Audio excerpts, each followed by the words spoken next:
conforming ourselves to the passions of our former ignorance, if we're doing that for the sake of saving face with people, and so that we don't want to look too holy,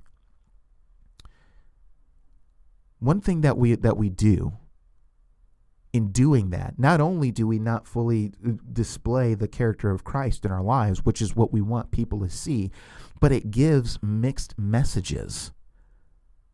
Because believe it or not, whether somebody in a person of the world is a scholar, is a Bible scholar or not, I think many people generally have this understanding of what we say about God and about Christ. God is loving. God is merciful. God is all this, this, and this.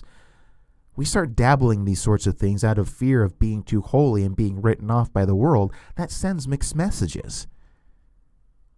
That doesn't conform with what is true. That doesn't conform with with walking in the truth. Remember several weeks back when we were looking at the childhood classics and we were talking about Shadrach, Meshach, and Abednego.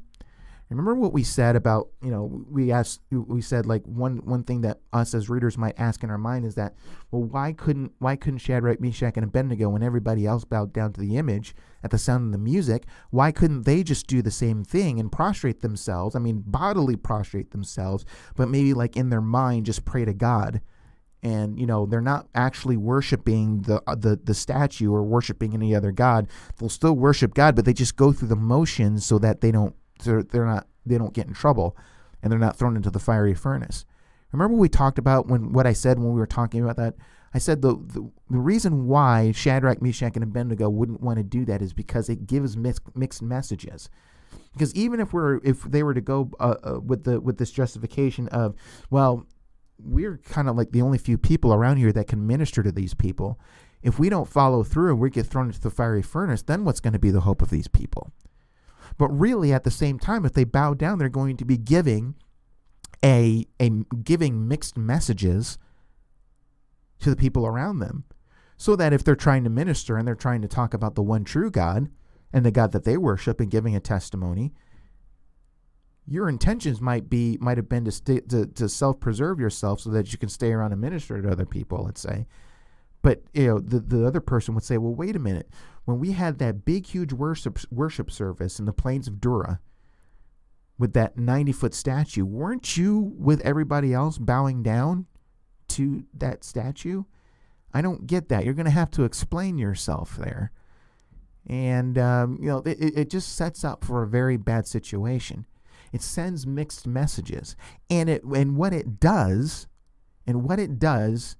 is it demonstrates very in a very clear way, I think, if that's our mode of operation, if that's the motivation as to why we do some of the things that we do, that indicates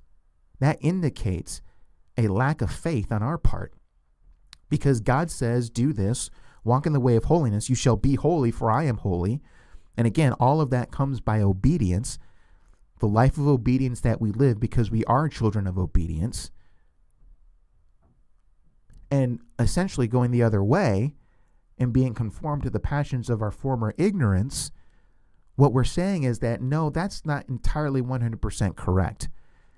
So we don't take God at his word and we say, I think it will work better for us if we do this. And if we look a little bit more like the world here, and here, then that'll gain an audience for us. And that is not correct thinking.